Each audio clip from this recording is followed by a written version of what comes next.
एक बहुत पुरानी कहावत है कि हम ही खोदेंगे कुआं और हम ही पे पानी हराम है। इतने सारे जो मुसलमान जो युवा यहाँ पर इकट्ठे हुए हैं वो सिर्फ इस मकसद पे इकट्ठे हुए हैं कि गौ माता को, गौ वंश को राष्ट्र पशु घोषित क्यों नहीं करती सरकार। क्यों चाहते हैं आप लोग कि गौ माता को राष्ट्रीय पशु का दर्जा मिले? सबसे पहली बात बताना चाहता हूँ भैया कि मेरे सर पे टोपी है और मेरे चेहरे पे दाढ़ी है और मेरा नाम आफ्ताब अंसारी है। देखिए, योगी जी का जो बयान आया था कि मुस्लिम जो है सिर्फ दिखावा कर रहे हैं, तो मैं चाहता हूं उनका भी कुछ बयान आया था बीच में, मैं सुना हूं, तो ये सिर्फ बयान तक के ना रखें। आपने कहा कि वो हमारी माता है, जो भी है तो ठीक है, हम भी मानते हैं, लेकिन उसको राष्ट्रीय दर्जा मिलना चाहिए। वर्ष हमारा एक परिवार की तरह है। अगर परिवार के किसी भी एक शख्स को चोट लगती है तो उसका दर्द परिवार के हर एक व्यक्ति को होता है। आखिर उन्हें दर्द हो रहा है तो इसका एहसास हमें भी होना चाहिए और इसका एहसास हमें हुआ है, इसलिए आज छत्तीसगढ़ यूथ करेज यहाँ पर इकट्ठा हुआ है और गौवंश को राष्ट्र पशु घोषित करने के लिए मांग कर रहा है सरकार से। एक बहुत पुरानी कहावत है कि हम ही खोदेंगे कुआं और हम ही पे पानी हराम है। समय आया, जो त्यौहार था मुस्लिम समाज का, उससे पहले से ही देश भर में एक चीज़ बहुत ज़्यादा वायरल हुआ और बहुत सारी चीज़ें बात की गई उस चीज़ पे। बात यह था कि बकरीद से पहले गौ माता को राष्ट्र माता घोषित करने की बात की जा रही थी। पर इसमें सबसे खास बात यह था कि जो मुस्लिम समाज के लोग हैं, जिन पर कई बार सवाल उठाया जाता है, कई बार गौ माता को लेकर बिना सच्चाई जाने उस पर कार्रवाई की जाती है और भी बहुत सारी चीज़ें होती हैं जो आप जानते हैं। उसी समाज के लोग बकरीद से पहले से ही इस बात की चर्चा कर रहे थे कि गौ माता को राष्ट्र माता घोषित किया जाए। जिसके बाद जब बकरीद का मौका था, बकरीद का दिन था, तो देश भर से ये तस्वीरें सामने आई, वीडियो आया। तमाम जो उलमा हैं उन्होंने अपील किया कि गौ माता को राष्ट्र माता घोषित करना चाहिए। जब ये वीडियो आया तब इसके बाद तमाम तरह की राजनीति हुई, तमाम तरह के लोग और जो आला अधिकारी हैं, जो आला पोस्ट पे बैठे हुए हैं, उन्होंने भी इस सब सारी चीज़ों पे टिप्पणी की। इस वक्त मैं सुपेला पे मौजूद हूँ और भिलाई के जो युवा है, खासकर मुस्लिम समाज के जो युवा हैं, वो आज इस पोस्टर, इस बैनर के तले गौ माता को राष्ट्र माता घोषित करने के लिए यहाँ पर आए हुए हैं, एकजुट हुए हैं। और ख़ास बात यह है कि इन मुस्लिम युवाओं के साथ जो है हिंदू भाई भी शामिल हैं, वो भी चाहते हैं कि हम इनका साथ दें। जब ये सवाल उठ रहा है कि गौ माता को राष्ट्र माता घोषित करने के लिए मुस्लिम क्यों बाहर आ रहे हैं, तो हम वही प्रश्न जो इनके साथ शामिल हुए हैं हिंदू भाई, उनसे भी बातचीत करेंगे कि ये जो प्रश्न किया जा रहा है उस पर आपका क्या जवाब है। फिलहाल पहले इनसे बातचीत करते हैं। आपको बता दें कि छत्तीसगढ़ मुस्लिम यूथ करेज जो है इस चीज़ को लेकर आगे बढ़ना चाह रहा है। हम बात करेंगे, हमारे साथ आफ्ताब मौजूद है। क्यों चाहते हैं आप लोग कि गौ माता को राष्ट्रीय पशु का दर्जा मिले? सबसे पहली बात बताना चाहता हूँ भैया कि मेरे सर पे टोपी है और मेरे चेहरे पे दाढ़ी है और मेरा नाम आफ्ताब अंसारी है। ये बात किसी कुछ जो राजनीतिक दलों से जुड़े हुए लोग, इनको पच नहीं रही होगी कि एक मुसलमान युवा और इतने सारे जो मुसलमान जो युवा यहाँ पर इकट्ठे हुए हैं वो सिर्फ इस मकसद पे इकट्ठे हुए हैं कि गौ माता को, गौ वंश को राष्ट्र पशु घोषित क्यों नहीं करती सरकार। भैया, ये जो भारतवर्ष है, जो हमारा भारत देश है, ये कोई मिट्टी का टुकड़ा नहीं है कि कोई भी जाए इसे कुचल करके रौंद करके चले जाए। ठीक है, ये हमारा एक परिवार की तरह है। ये वो परिवार है जहाँ पर सर्वधर्म के लोग रहते हैं और हर एक धर्म की इज्जत करते हैं। ठीक है, आज हम यहाँ पर इकट्ठा हुए, सिर्फ ये मेरा भाई है अमन सोनी, ये मेरा भाई है नितिन साव, है ना। हम सब सिर्फ इसलिए इकट्ठा हुए हैं कि वो भाई मुझे भाई मानता है और मैं भी इनको भाई मानता हूँ। हमारा कोई ये मोटिव नहीं है कि हमें गौवंश के लिए कुछ अपशब्द या कुछ हम उल्टा सीधा जो करते हैं वो सब के लिए। हम सिर्फ इसलिए इकट्ठा हुए हैं आज कि हम गौवंश को वो सम्मान देना चाहते हैं जो पूरे राष्ट्रीय दर्जे में, जो पूरे राष्ट्रीय लेवल में हो। भारतवर्ष हमारा एक परिवार की तरह है। अगर परिवार के किसी भी एक शख्स को चोट लगती है तो उसका दर्द परिवार के हर एक व्यक्ति को होता है। तो हम क्यों नहीं उसको अपनी माँ माने और हम क्यों नहीं उसे राष्ट्र पशु घोषित करें।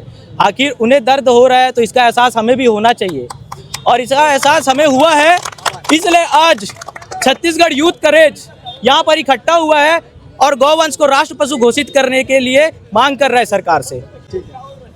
आप इनके साथ शामिल हुए हैं, पर सवाल तमाम प्रकार के उठते हैं कि ये वही लोग हैं जो गौ माता को लेकर बहुत सारी चीजें करते हैं और खबरें आती हैं बाहर, और आप आज इनका साथ दे रहे हैं। क्या कहना चाहेंगे? ये हमारे आपके ऊपर भी सवाल उठ सकता है। नहीं, हमारे भिलाई को मिनी भारत बोला जाता है और ऐसे भाई लोग, ऐसे सब हम लोग साथ में रहते हैं। या जैसे कि हमारे को बोले कि हम इनकी मम्मी को मम्मी मानते हैं, भाई को भाई मानते हैं, बहन को बहन मानते हैं, पापा को पापा बोलते हैं। ऐसे भाईचारा को लेके हम आगे चल रहे हैं। भिलाई में हम चाहते हैं ऐसे बजरंगी भाईजान लोग मिलते रहें ताकि हमको भाई जैसे मतलब हमारे लोग को आना चाहिए कि मतलब गाय माता को राष्ट्रीय पशु घोषित करना चाहिए। भाई आए हमारे गाय माता को राष्ट्रीय पशु घोषित करने का मांग किए, इससे बड़ी बात और कुछ नहीं हो सकता है। ये मतलब दिखाता है कि सर्वधर्म सम्मान की बात आफ्ताब भाई और जितने भी यहाँ मुस्लिम भाई है सब कर रहे हैं। आफ्ताब भाई यहाँ अचानक से इतने सालों बाद क्यों याद आया कि गौ माता को राष्ट्रमाता घोषित करना चाहिए, खासकर आपके समुदाय के लोगों को? देखो, हमारा समुदाय तो सभी धर्मों को मानता है और रही बात ये कि अचानक की बात नहीं है, बरसों से बोलते आ रहा है कि गाय माता को राष्ट्र माता माना जाए। और अजीत जो अपना सीएम योगी याद क्या नाम है उनका, सीएम योगी सर ने भी बोला कि उसको पशु मत बोलो, माता। तो हम ठीक है, पूरा ऑल इंडिया मुस्लिम उसको माता मानने के लिए तैयार है। गवर्नमेंट से हमारी यही अपील है कि उसको माता घोषित किया जाए, और कोई मुद्दा नहीं। सभी धर्म के लोग हैं उसको माता मानते हैं, तो हम भी माता मान रहे हैं, तो इसमें कोई शक की बात ही नहीं है। इसीलिए हम पूरे एकजुट होकर लोग यहाँ पे आए हुए हैं और उसको राष्ट्र माता का दर्जा दिया जाए, बस इसी की अपील के लिए हम लोग यहाँ पे आए हैं। क्या कहना चाहते? देखिए, योगी जी का जो बयान आया था कि मुस्लिम जो है सिर्फ दिखावा कर रहे हैं, तो मैं चाहता हूँ उनका भी कुछ बयान आया था बीच में, मैं सुना हूँ, तो ये सिर्फ बयान तक के ना रखें। आपने कहा कि वो हमारी माता है, जो भी है तो ठीक है, हम भी मानते हैं, लेकिन उसको राष्ट्रीय दर्जा मिलना चाहिए। अब होता है। और मुस्लिम भाई जो है, जब इतना बड़े लोगों ने कदम उठाया है, हमारे साथ हिंदू भाई भी खड़े हैं, हम चाहते हैं कि गाय को राष्ट्र पशु या माता घोषित कर दिया जाए, ताकि इस पर से लड़ाई हटा दी जाए। और इस पर जो मारकाट हो रही है, इस पर जो राजनीति रोटियां सेकी जा रही है, सरकार हो चाहे बजरंग दल के लोग हो, जो भी हो, मैं सब तक कहना चाहूँगा कि वो लोग भी हमारे साथ आकर के खड़े रहे, ताकि जो है गाय को राष्ट्र माता और घोषित किया जाए। मेरा कहने का मतलब तो एक ही है, क्या मंत्री हिंदू, प्रधानमंत्री हिंदू, मुख्यमंत्री हिंदू, अभी तक के राष्ट्र पशु क्यों नहीं बनाते? हाँ, यही मेरा एक सवाल है। उसके बाद कांग्रेस के समय पे 70 साल से कांग्रेस ने राज किया और बीजेपी ने अभी 12 साल राज कर रही है, तो सभी के सभी हिंदू है। क्या ये लोग नहीं कर सकते हैं? क्या प्रधानमंत्री मुख्यमंत्री मुसलमान कोई बना है अभी तक? तो सब कुछ तो इन्हीं के हाथ में है। ये कड़वा शब्द है, इन लोगों के हजम नहीं होगा। तो इस तरीके से आप देख सकते हैं कि तमाम जो मांगे हैं, देश भर से ये चीज़ें आ रही हैं कि गौ माता को राष्ट्रमाता घोषित किया जाना चाहिए। एक तरफ ये मांग है, एक तरफ ये अपील है, पर दूसरी तरफ आप जब हकीकत में जाते हैं तब आप देख सकते हैं कि चाहे वो तस्करी का मामला हो या तमाम प्रकार के जितने भी मामले खबरों के माध्यम से सामने आते हैं, उसमें आप देख पाते होंगे कि गौ माता की जो स्थिति है वो बहुत ज़्यादा दयनीय है।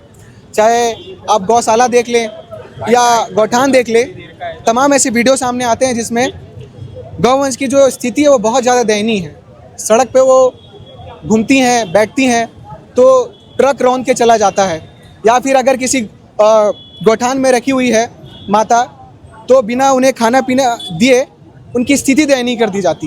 तो ये तमाम खबरें हैं, तमाम मांग है, इन सब के बीच जो है ज़मीनी हकीकतें जो होती हैं वो अलग ही होती हैं।